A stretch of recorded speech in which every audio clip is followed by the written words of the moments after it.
You've met her before." When Daniel said those words at the front door of his parents' house, my stomach dropped like a stone in a well.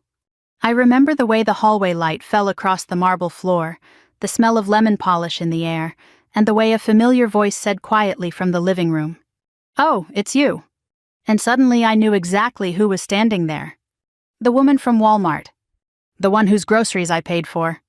The one whose card had declined. The one who had quietly begun putting food back on the conveyor belt like she was trying to disappear. Daniel's mother. But I'm getting ahead of myself. That moment at the Whitaker house didn't happen out of nowhere. It started a few weeks earlier on a gray Thursday evening when all I wanted was to go home, heat up leftover chili, and sit in my recliner with my shoes off. I had just finished a 12-hour shift at Grant Medical Center in Columbus, Ohio, where I worked as a nurse on the cardiac floor. Anyone who's spent time in a hospital knows those shifts can wring the life right out of you. That day had been especially long. One patient coded just before lunch. Another had family members arguing in the hallway about life support. By the time my shift ended, my feet felt like I'd walked to Kentucky and back. But I still needed groceries. So I pulled into the Walmart on Hilliard Rome Road, the one with the faded blue sign in the parking lot that always seems half full no matter what time you go. It was just after 6. Cold wind pushed a loose shopping cart across the asphalt as I walked in.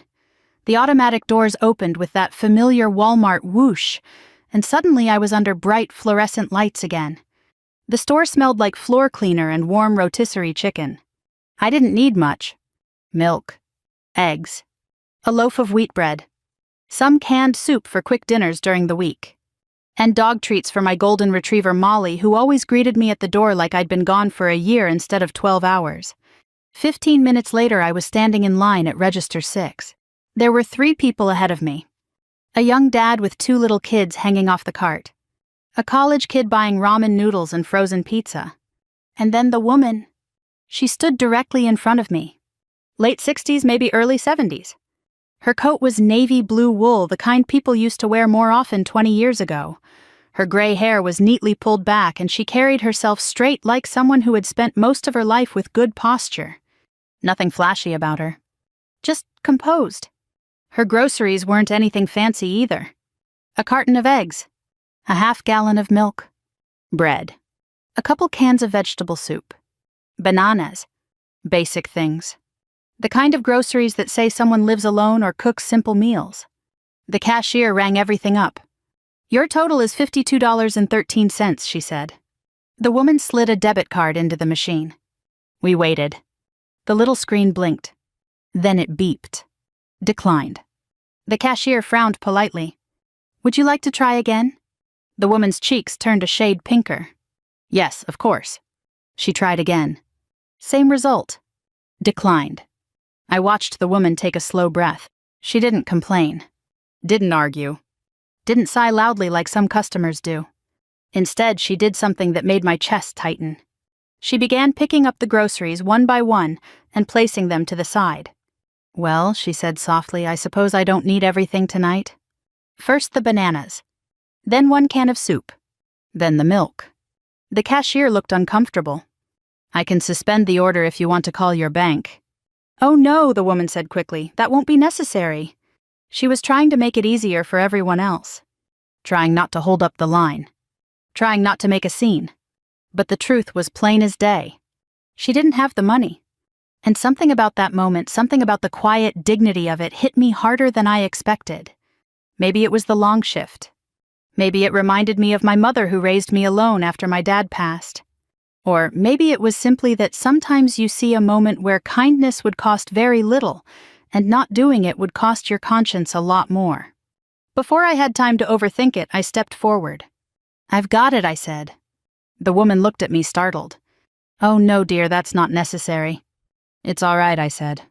I pulled out my card and handed it to the cashier. "It's just groceries."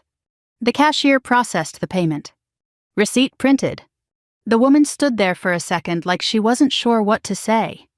Then she met my eyes. There was gratitude there, but also embarrassment. "Thank you," she said quietly. "You didn't have to do that." I shrugged. "Long day," I said. "Feels good to do one decent thing." She smiled faintly. The kind of smile that suggested she wasn't used to accepting help. I picked up my bag and headed toward the exit before the conversation could stretch any longer. Because sometimes the best kindness is the kind that doesn't linger. The cold air hit my face as I walked out of Walmart. I loaded my groceries into the car and drove home. By the time I got to my driveway, the whole thing had already started fading into the background of the day. Just one small moment. $52. A stranger in a grocery line. I assumed I would never see her again. But life has a funny way of circling back. And 3 weeks later, standing at the front door of the Whitaker estate outside Cincinnati, I would hear my fiancé say words that made my heart skip a beat. "You've met her before." And suddenly that quiet moment in a Walmart checkout line would come rushing back. Because the woman whose groceries I paid for was about to become my future mother-in-law. When Daniel said, "You've met her before," I hadn't yet answered. I was still standing on the wide front steps of his parents' house, clutching the small casserole dish I'd brought like some kind of shield. But before I tell you what happened next, you need to understand how I got there in the first place. Because the truth is, I never expected to be standing in front of a house like that. Not in my life. I grew up in Newark, Ohio, about 40 miles east of Columbus. Back then, Newark was the kind of town where people knew each other's trucks in the grocery store parking lot and waved whether they liked each other or not. My father worked at a tool and die shop until the plant closed in the early 2000s. My mother worked the front desk at a dentist's office. We weren't poor exactly, but there wasn't much extra. Vacations were usually a rented cabin at Buckeye Lake. Christmas meant careful budgeting. And if something broke, you tried to fix it before replacing it. After my dad passed when I was 19, my mom and I leaned on each other even harder. That's part of the reason I became a nurse. Hospitals had been part of our life during those final months. I watched nurses treat my dad with dignity when he had almost none left physically. That mattered. It stuck with me. Years later, working the cardiac floor in Columbus, I met Daniel Whitaker.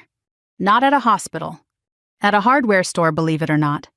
I had stopped by after work to pick up a replacement shower head. The old one had started spraying sideways like a lawn sprinkler. Daniel was standing in the aisle staring at 2 different plumbing adapters like they were written in Greek. He looked frustrated. Tall guy, maybe 6'2", wearing a navy button-down shirt and jeans that probably cost more than my entire outfit. But what struck me first was how out of place he looked. Like someone who didn't spend much time in hardware stores. "Need help?" I asked. He glanced over and laughed a little. I'm starting to think the plumbing industry has its own language. Turns out he had just bought a condo in Columbus and was trying to fix a leaky shower himself instead of calling a plumber.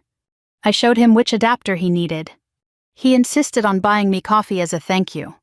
One coffee turned into dinner a week later. Dinner turned into more dinners.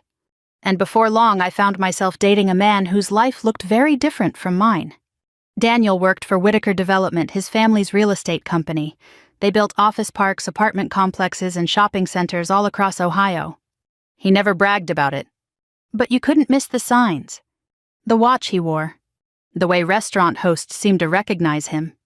And eventually the stories about his parents. His father had started the business in the late 1970s with one small commercial building. By the time Daniel was born, Whitaker Development had projects in 3 states. By the time I met him, they had enough money that people sometimes lowered their voices a little when they said the family name. The first time Daniel mentioned meeting his parents, I felt my stomach tighten. "You'll like them," he said. "They're good people." That phrase, good people, can mean a lot of things. Sometimes it means kind. Sometimes it means polite but distant. And sometimes it means people who expect you to prove you belong. I had spent most of my adult life surrounded by regular folks. Teachers, nurses, mechanics, retired factory workers, people who didn't care how fancy your shoes were as long as you showed up when someone needed help. We dated almost a year before Daniel suggested visiting his parents' home outside Cincinnati. "It's not a big deal," he said one evening while we were making spaghetti in my small kitchen. "You're going to love my mom." I laughed nervously. "That sounds like something every son says." "She will," he insisted. "She's thoughtful." That word stuck with me. Thoughtful. We scheduled dinner for a Saturday evening in early spring. Daniel drove. The highway south toward Cincinnati was lined with fields still waking up from winter. Patches of brown grass and bare trees blurred past the windows. I had brought a small casserole dish of homemade baked ziti. My mother always said it was polite to bring something when visiting someone's home.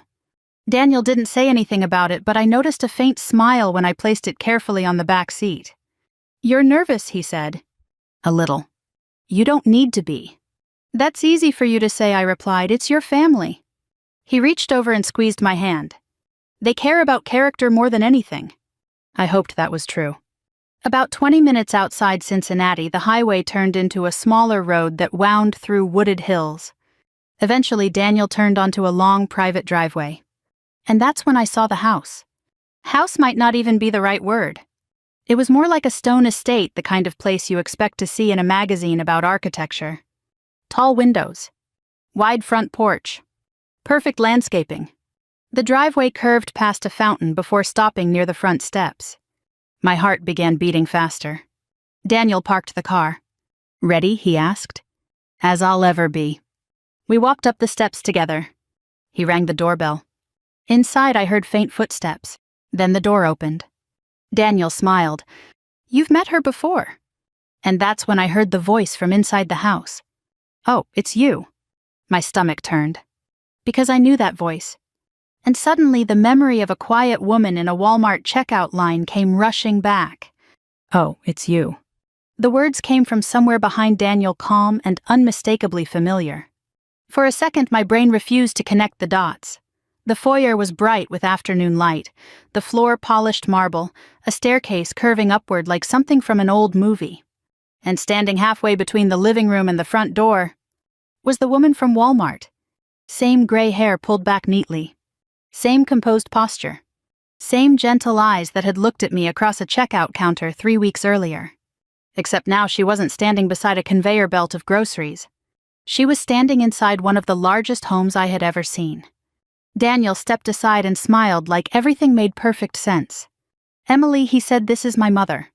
I felt my fingers tighten around the casserole dish. For a moment, nobody spoke. Then the woman, Margaret Whitaker, walked forward. She looked directly at me, and I could tell she recognized me instantly. A faint smile touched her lips. "Well," she said quietly, "this is quite a surprise." My mind was racing. The Walmart line. The declined card. The groceries. The $52. None of it made sense in the context of this house. I didn't realize I managed. Daniel glanced between us, confused. "You two really did meet." Margaret nodded gently. "Yes," she said, "we did."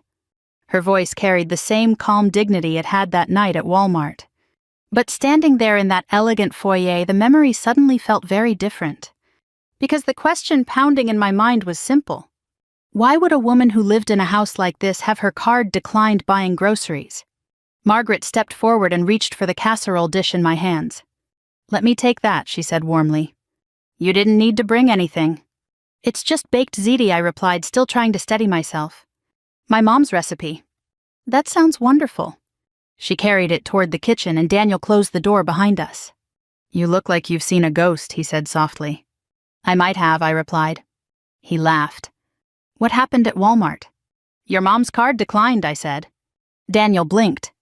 "What?" "She was buying groceries. The total was $52.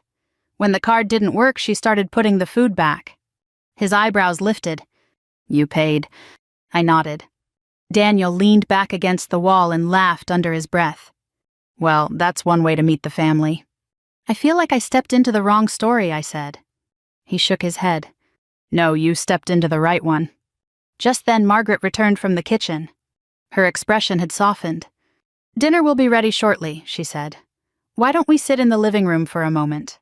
The living room looked like something out of a design magazine. Tall windows overlooking a garden. Leather chairs. Bookshelves filled with hardbound volumes. And a fireplace large enough to warm an entire cabin. Margaret sat across from me while Daniel poured iced tea. For a moment, the three of us simply settled into our chairs. Then Margaret spoke. "I must admit," she said gently, "I never expected to see you again." "Neither did I replied. Daniel looked curious. "Mom, what exactly happened?" Margaret folded her hands. "Well, Daniel, I went to Walmart for a few groceries. When I reached the register, my card didn't work." She glanced at me. "Your fiancé stepped forward and paid for everything without making a fuss." Daniel smiled proudly. That sounds like Emily. I felt my cheeks warm. It wasn't a big deal. Margaret tilted her head slightly. Perhaps not to you, she said. But kindness rarely feels small to the person receiving it. Her tone wasn't dramatic, just honest. Still, something in the room felt slightly tense. Not hostile, but thoughtful. Like everyone was quietly examining the moment from a different angle. Daniel stood up. I'll check on Dad, he said. He's probably in the study. Once he disappeared down the hallway, the room grew quiet again. Margaret looked at me carefully. You must have been surprised tonight. That's an understatement. She smiled faintly. I imagine you have questions. I hesitated. I just didn't expect someone who lives here to have trouble buying groceries. Margaret nodded slowly. That's fair. She looked toward the window, thoughtful. You see, Emily, wealth has a curious effect on the way people behave around you. I wasn't sure what she meant yet. When people know who you are, she continued, they treat you differently, sometimes better than they should. She looked back at me. Sometimes they treat you worse. Her words hung quietly in the air. So occasionally, she said, I go places where no one knows my name. Like Walmart? Yes. To see how the world feels when people believe you're ordinary. I wasn't sure how to respond. Does that happen often? I asked. Margaret smiled slightly. More than you might think. Daniel returned a moment later with his father, Robert Whitaker, a tall man with silver hair and the relaxed confidence of someone who had spent decades making business decisions. Dinner followed shortly after. The meal itself was warm and pleasant. Conversation about Daniel's work. Stories about my nursing job. Robert asked thoughtful questions about the hospital. Margaret listened more than she spoke. But every once in a while, our eyes met across the table. And I couldn't help wondering something. Was that moment at Walmart truly just coincidence? Or had I walked into something more complicated than I realized? Because sometimes in wealthy families, even the smallest moments can become quiet tests of character. And I had a strange feeling that my $52 grocery purchase might mean more to them than I understood. If you've lived long enough, you learn there are two kinds of silence. There's the comfortable kind, the kind that settles over a kitchen table after supper when everybody knows each other well enough not to fill every second with words. And then there's the other kind, the kind that feels polished, careful, measured. That was the kind of silence I felt at the Whitakers' dinner table that night. Nothing was openly wrong. No one was rude. The food was excellent. The china looked old and expensive, and Robert Whitaker asked me about the hospital in the same even tone a man might use discussing the weather or a board meeting. But underneath all that civility, I felt something else. Attention. I had the strange sense that I was being observed from several angles at once. Not like prey exactly, but like a person being quietly sized up. Margaret's face gave little away. She asked about my mother. She asked where I grew up. She asked how long I had worked in cardiac care. All reasonable questions, good questions even. Still, each answer felt like it carried more weight than it should have. At one point, Robert buttered a dinner roll and said nursing takes a certain stamina. Not everyone is built for that kind of work. I suppose that's true, I said. What drew you to it? I took a sip of water before answering. My father was sick for a while before he died. The nurses who cared for him made a hard situation feel a little less frightening. I never forgot that. Robert nodded. That makes sense. Margaret looked at me, then really looked at me, and for the first time I thought I saw something soften in her expression. Dinner itself moved along without incident. Daniel told a story about a contractor who had accidentally ordered the wrong roofing material for an apartment complex near Dayton. Robert laughed. Margaret shook her head and said, "That's what happens when people stop reading details." We moved on to coffee in the sitting room after dessert. By then it was nearly 9 and I was ready to leave, not because the evening had gone badly, but because it felt like holding a smile too long. My cheeks were tired. My posture was tired. And my mind kept circling back to Walmart. That card. That moment. That house. When Margaret left the room to take a call and Robert stepped into his study, Daniel walked me toward the hall near the front door. "You're doing great," he said quietly. "Am I?" He smiled. "You are." I lowered my voice. "Your mother shops at Walmart in secret." He let out a breath through his nose. "Well, yes and no." What does that mean? Daniel leaned against the wall, slipped one hand into his pocket, and looked suddenly less like the calm man who had reassured me on the drive down, and more like a son who knew his family's odd habits too well. My mother has this belief, he said, that money changes how people behave. She says wealth is useful, but it creates fog. People either flatter you, resent you, or assume things about you before they know you. That doesn't really answer the question. He nodded. Sometimes she goes out without using any account people would recognize. No driver, no assistant, no store manager fussing over her. She likes seeing people as they are. I stared at him. And what exactly was I supposed to be in that situation? You weren't supposed to be anything. Daniel. He straightened up a little. I'm serious, Emily. My mother does this because she hates being handled. She likes ordinary places, ordinary conversations. That sounds very noble, I said, trying to keep my tone even. But it also sounds a little like she's studying people. He went quiet. That silence answered more than his words could have. I folded my arms. So what was Walmart, some kind of character test? His face changed. Not angry, not defensive. Uncomfortable. No, he said at last, not exactly. Not exactly is not very comforting. He looked toward the living room and then back at me. My parents have seen people get close to this family for the wrong reasons. There it was. The thing underneath the polished surface. The old fear. The suspicion. I felt my chest tighten. And they think I might be one of those people. He opened his mouth, then closed it again. That's not what I said. No, I replied, it's just what you meant. Emily, listen to me. I paid for your mother's groceries because her card declined. I didn't even know her name. I didn't know she lived in a house with a fountain in the driveway, and somehow I'm standing here feeling like I was graded on a test I didn't know I was taking. His expression softened. That's not fair. No, I said quietly, it really isn't. For the first time that night, I wanted to leave immediately. Not dramatically. Not in tears. Just leave. Go back to my little condo in Columbus, put on sweatpants, and sit with Molly while the whole evening shrank back down to its actual size.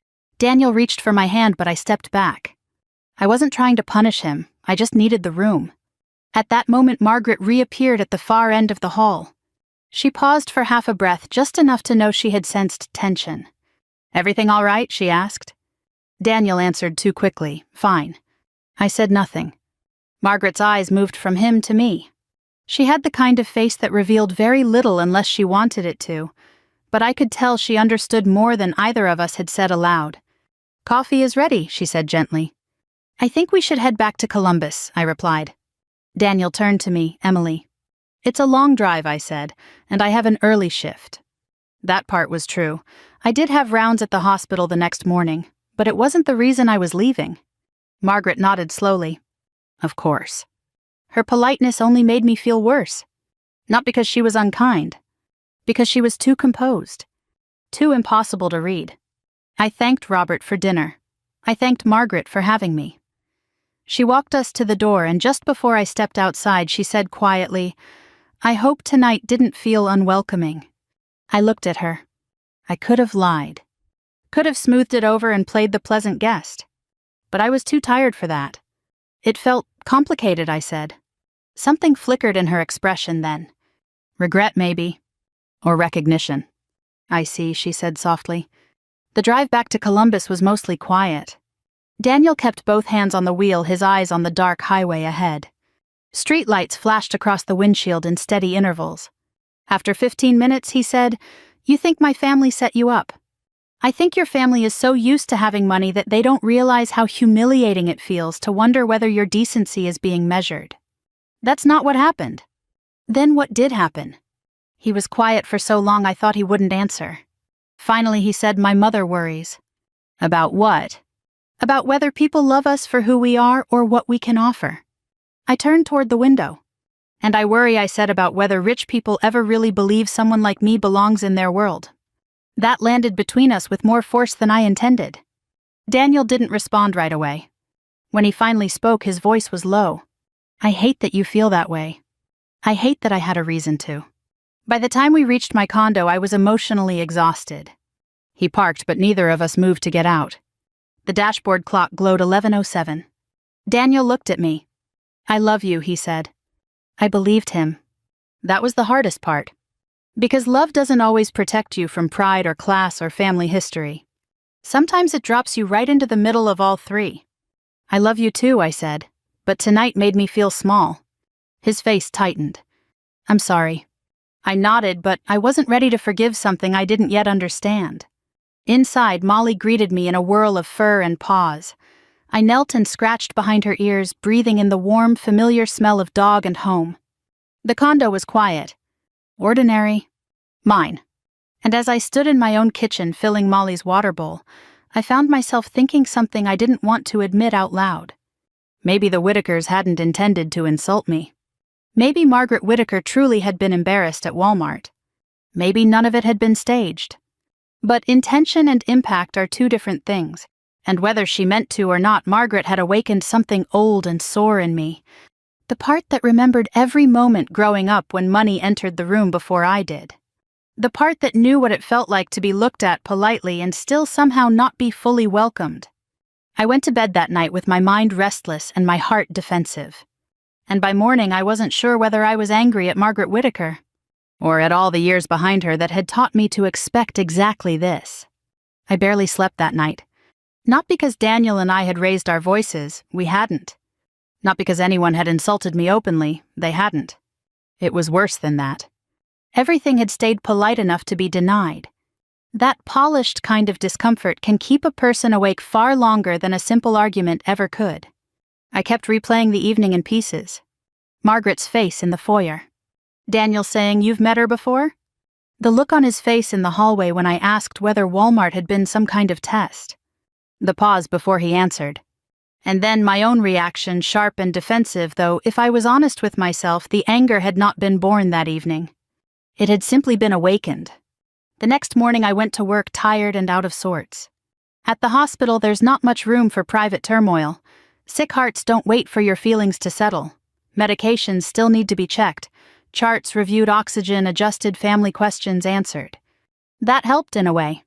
A man in room 412 had gone into atrial fibrillation overnight, and his daughter wanted clear answers nobody could fully give yet. A woman recovering from bypass surgery needed help sitting up and was determined to pretend she didn't. Real life, immediate and physical, has a way of dragging you out of your own head. Still, every quiet moment brought me back to the same question. Had Margaret Whitaker truly been embarrassed at Walmart? Or had I been part of a story already in progress? A quiet little morality play arranged by wealthy people who wanted reassurance that the world still contained decency. By noon, I had a headache sitting right behind my eyes. Daniel texted once around lunchtime. "Can we talk tonight?" I looked at the message for a long time before replying. Long shift, maybe tomorrow. That was true, though, not entirely. What I really meant was, I'm not ready to hear your defense of your family just yet. He sent back only, "Okay, I love you." That made me feel guilty, which irritated me further. The shift ended around 7. I stopped at a Kroger near home for salad mix and chicken broth, then drove back to my condo under a low gray sky that threatened rain, but never quite delivered. Molly met me at the door with the solemn enthusiasm only a golden retriever can manage, tail-going, eyes-bright body, full of forgiveness for the fact that I had left her all day. I changed into sweatpants, fed her, heated up some soup, and was halfway through it when the doorbell rang. At first I thought it might be Daniel. But when I looked through the peephole, it wasn't him. It was Margaret Whitaker. For a second I simply stood there staring. She wore a camel-colored coat and held both hands loosely in front of her. No handbag worth a month's rent, no dramatic jewelry, no chauffeur visible through the glass storm door. Just Margaret standing on my front step like any ordinary visitor. I opened the door, but only halfway. "Mrs. Whitaker." "Margaret, please," she said. "I hope I'm not intruding." I hesitated. "I didn't know you had my address." "Daniel gave it to me this afternoon. I told him I wanted to speak with you alone, and to his credit he thought that was probably best." There was something almost dry in her tone. I stepped back and let her in. My condo was modest. Living room, small dining area, galley kitchen, narrow hallway. Nothing in it had ever appeared in a magazine, but it was clean and warm, and fully paid for only in the sense that I paid for it every single month. Margaret looked around, not critically, just quietly taking it in. Molly approached and leaned against her leg. Margaret smiled and bent to scratch behind her ears. Well, she said at least someone here is willing to trust me. That disarmed me more than it should have. I motioned toward the couch. Would you like some coffee? No thank you, I won't stay long. We sat facing each other, my coffee mug still warm in my hands. For a moment she said nothing, then she looked directly at me. I owe you an apology. I hadn't expected that. For what I asked? For an evening that left you feeling measured instead of welcomed. I stayed quiet. She continued. I saw it in your face before you left, and I heard enough in the hallway to understand at least part of the misunderstanding. I set my mug down. With respect, it wasn't hard to misunderstand. No, she said, it wasn't. That answer caught me off guard. I had expected self-justification, maybe polished reasoning, not agreement. Margaret folded her hands in her lap. Emily, the incident at Walmart was not staged. Her voice was calm, but there was weight behind it. I want to say that plainly first. I searched her face, trying to detect whether this was the polished truth or the actual one. She seemed to understand that. You don't know me well enough yet to trust my word, she said. That's fair, but I'll tell you exactly what happened. She took a slow breath. 3 days before that shopping trip, my handbag was stolen from my car while I was at the garden center. It was my fault, really. I set it down in the passenger seat and forgot to lock the door. By the time I realized it, the credit cards were already being used. I said nothing, but I felt myself lean in slightly. I canceled everything that afternoon, every card, every account tied to that wallet. My assistant later arranged replacements, but one old debit card was still in my coat pocket from a prior trip. I forgot it had already been deactivated. She gave a faint, rueful smile. So when I stopped at Walmart on the way home and tried to use it, I was not making a social experiment of the checkout lane. I was simply a woman with the wrong card and a very embarrassing lapse in memory.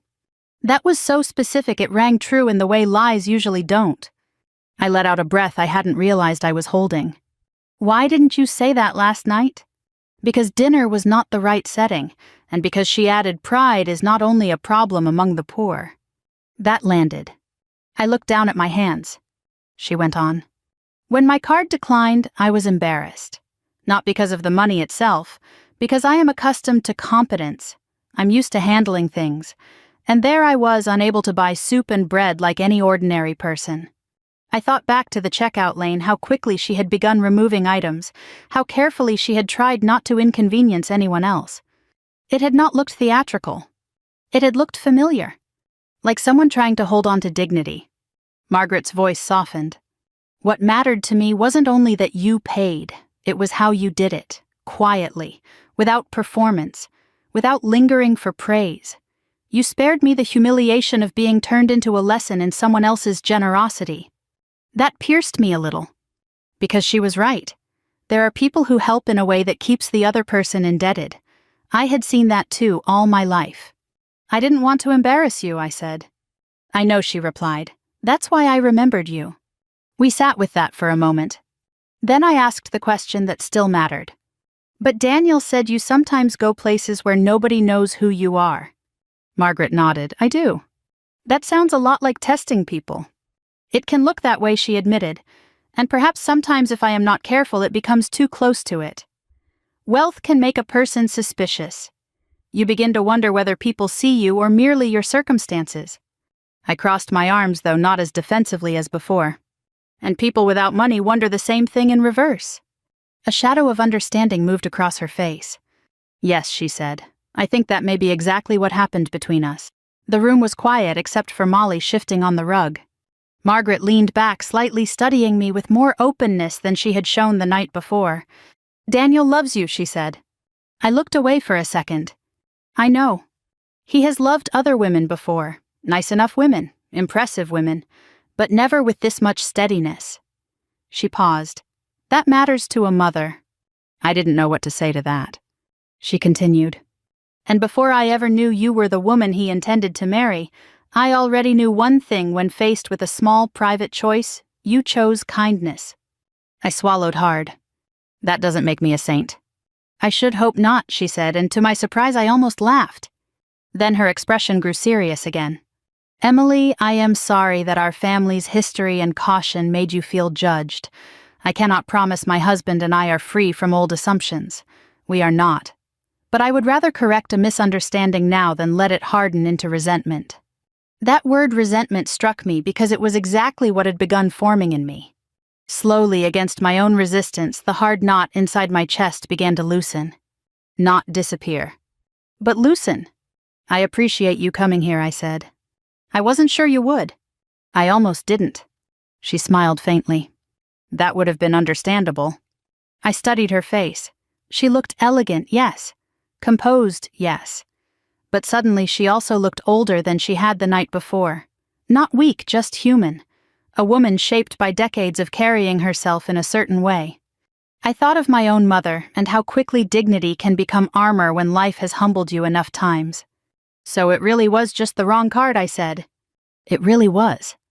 And Walmart wasn't some test. No, though perhaps life has a way of turning accidents into revelations. That was a very Margaret Whittaker sentence if ever there was one.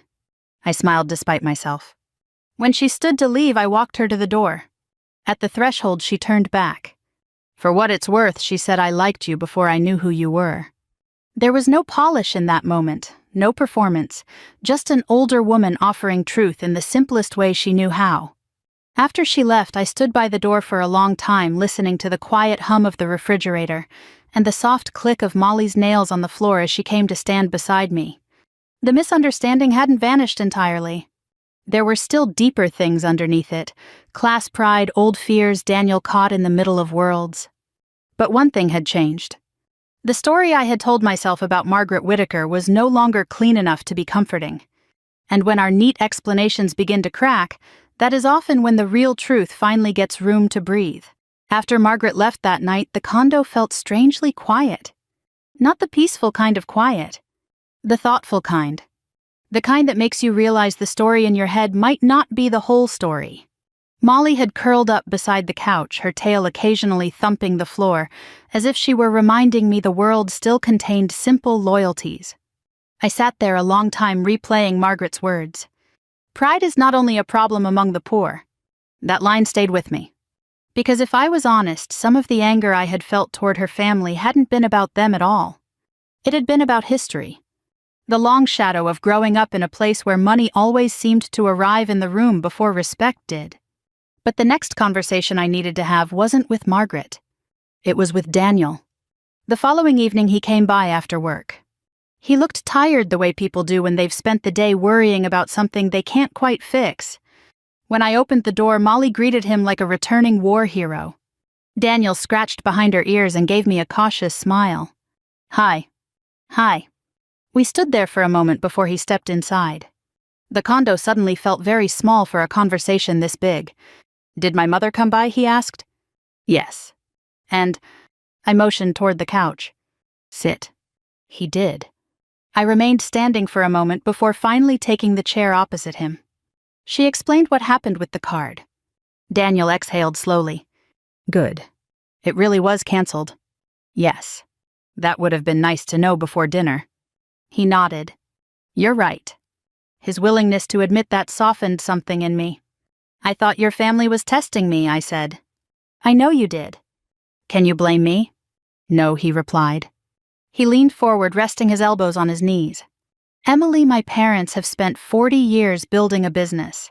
Along the way, they've met people who wanted to be close to that business for the wrong reasons. I understand that.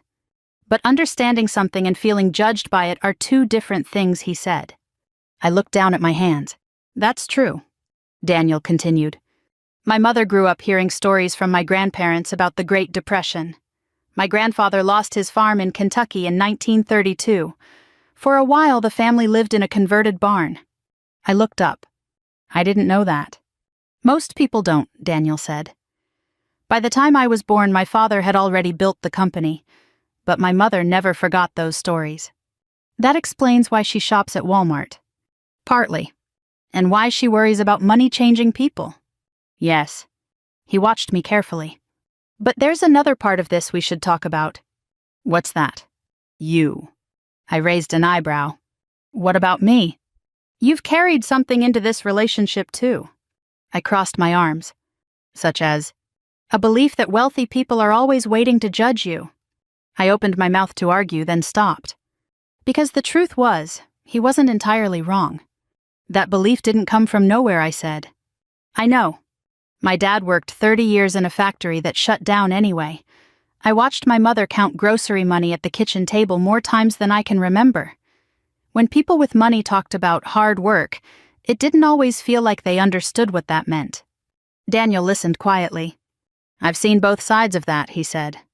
My parents worked incredibly hard, but I also know luck plays a role people don't like to admit. The honesty in that surprised me. I guess what I'm saying, he continued, is that you and my mother are actually worried about the same thing. And what's that? That money can distort the way people see each other. I sat back in the chair. That thought settled into the room like a piece of furniture that had always belonged there. Neither of us spoke for a moment. Then I said quietly I felt small at that dinner. Daniel nodded. I know. And that feeling goes back a long way. I know that too.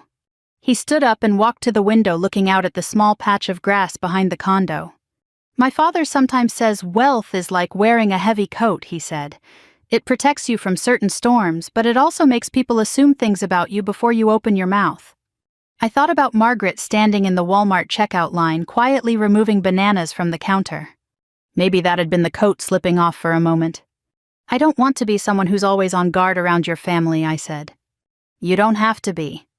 But I also don't want to pretend class differences don't exist. Daniel turned back toward me. Neither do I. He walked over and sat beside me. Emily, the reason I love you isn't because you impressed my parents. I hope not. It's because you're steady. You don't pretend to be something you're not. And when a stranger needed help buying groceries, you stepped forward without making it a spectacle. That was $52, I said. It wasn't about the amount. We sat quietly together. Molly lifted her head and looked between us like she was supervising the entire conversation. Daniel reached for my hand. This time I didn't pull away. My mother respects you, he said. She barely knows me. She knows enough. I considered that. Maybe respect didn't always come from long familiarity. Sometimes it came from a single moment when no one expected anything from you. There's still something we haven't talked about, I said. What's that? Your father. Daniel chuckled softly. Dad respects practical people. If you work hard and tell the truth, you're already halfway there. That sounds manageable. It is. I squeezed his hand. And Daniel, yeah. If your mother ever runs into trouble at Walmart again, she should probably carry a backup card. He laughed. Noted? The tension in the room finally loosened. Not disappeared completely, but loosened enough to breathe. Later that evening, we walked Molly around the block together. The spring air was cool and smelled faintly of wet pavement and budding trees. Streetlights flickered on one by one as the sky darkened. Halfway down the sidewalk, Daniel said something that stayed with me. You know what my mother told me after she met you at Walmart? What? She said, that young woman helped someone who couldn't repay her. That's the kind of person who builds a life worth sharing. I looked up at him. She said that. She did. The sidewalk stretched ahead of us in quiet rows of houses and porch lights. For the first time since the dinner in Cincinnati, the future didn't feel like a test. It felt like a road. One we were still learning how to walk together. A misunderstanding can do one of two things. It can harden into a wall. Or it can become a doorway if the people involved care more about truth than pride. In the weeks after Margaret came to my condo, things changed slowly the way most worthwhile changes do. Not with a grand speech. Not with a sudden miracle. Just one honest conversation at a time. Daniel and I drove back to his parents' house 2 Sundays later for lunch. This time I wasn't carrying a casserole dish like armor. I brought a lemon pound cake and a steadier heart. The house looked the same as before, stone-polished windows, long drive curving through trimmed hedges, but it didn't feel as imposing. Maybe because now I understood that every house, no matter how large, still contains ordinary people carrying ordinary fears. Margaret greeted me at the door herself. She smiled and took the cake from my hands. I'm glad you came back, she said. So am I. That was all. No elaborate clearing of the air. No dramatic reference to Walmart. Just a simple truth laid down between us like the first board in a bridge. Lunch was quieter than the first dinner, but easier. Robert asked about one of my patients who had made a remarkable recovery. I told him the story without violating any privacy, just enough to explain why some shifts leave you feeling hopeful, and others leave you wrung out. Margaret asked for my mother's pound cake recipe, and wrote it down in neat handwriting on a recipe card from a drawer in the kitchen. Daniel noticed the change before I did. At one point, he caught my eye across the table and gave me a small smile that said, "There you are, that's the woman I know." Spring moved into summer. Daniel and I grew closer in the plain, practical ways that matter most, arguing over paint colors for the condo we eventually planned to share, laughing over burnt garlic bread sitting side by side on the couch, while Molly snored between us. One afternoon in June, Margaret invited me to go with her to a garden center outside Cincinnati. At first I thought it might be awkward, but it wasn't. We spent an hour choosing hydrangeas and arguing gently over whether white blooms looked classic or funereal. She had opinions about mulch, strong ones. At one point, while loading bags of potting soil into the trunk, she looked at me and said, "You know, my mother would have liked you." That meant more than she probably realized.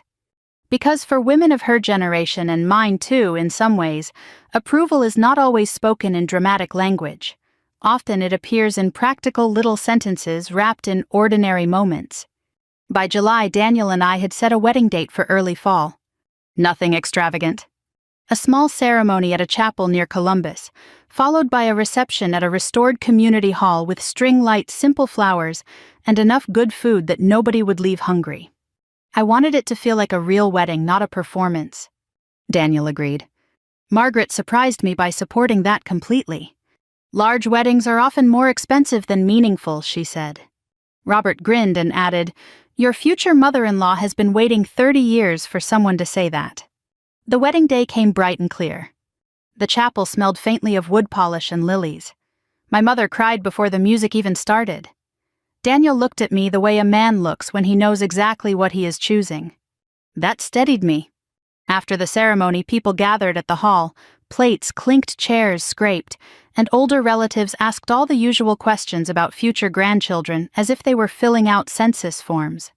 Late in the evening after dinner, but before cake, Robert stood and tapped his glass lightly. "I promised my wife I would keep this short," he said, which made everyone laugh. Then he turned to Margaret. She insisted on speaking. Margaret rose with one hand on the table. She was elegant as always, but there was a softness in her face I hadn't seen the first night I met her. She looked around the room, then at Daniel and me. "I won't embarrass the bride," she said, which earned a few chuckles, at least not much. Then her voice grew calmer. "A few months ago, I found myself in a grocery store checkout line with the wrong card in my hand, and more pride than sense. A kind woman behind me stepped forward and quietly paid for my groceries. She didn't stay to be thanked properly. She didn't ask my name. She simply helped, then walked away." The room had gone still. Margaret looked at me. I learned later that this same woman loved my son. A few guests smiled. My mother reached for a tissue again. Margaret continued. "There are moments in life when character reveals itself without announcement. Not in grand speeches, not in public achievements, but in private choices when no one is keeping score." Her eyes moved slowly across the room. "My family has been blessed with success, but success can make people forget what matters. It can blur the difference between status and worth." Emily reminded us that true worth still looks like humility, decency, and kindness offered without witness. My throat tightened. Margaret lifted her glass. "To the bride and groom, and to the kind of love that sees people clearly." Glasses rose all around the room. Mine shook a little in my hand. Later that evening, after the last dance and the last slice of cake had been wrapped for someone's drive home, I stood outside the hall under a soft Ohio night. The air was warm. Crickets sounded from the grass. Daniel had gone back inside to help his father gather gifts from the table. Margaret stepped out beside me. For a moment we stood in silence. Then she said, "Funny, isn't it? What is that $52 could turn into a family?" I smiled. "It wasn't really about the money." "No," she said, "it never was." We stood there another minute, two women from different backgrounds, linked now not by suspicion but by understanding. And I realized something I wish I'd understood earlier in life. Most people are carrying old stories. Stories about class, about pride, about what it means to belong. We hurt each other when we let those stories speak louder than the person standing in front of us. But we heal when we choose curiosity over assumption and grace over wounded pride. That is the lesson I carried from Walmart to that wedding night. True wealth is not what sits in a bank. It is the ability to treat another human being with dignity when there is nothing to gain from it. And sometimes the smallest private kindness returns years later as something larger than you ever imagined. So if this story stirred something in you, if it reminded you of a moment when kindness changed the course of your life, or when an old misunderstanding finally gave way to grace, I hope you'll hold on to that feeling. Share it with someone who may need the reminder. And if you'd like to hear more stories like this, full of heart-hard lessons and second chances, I'd be grateful to have you along for the next one. Because no matter our age, we are all still learning how to see each other clearly.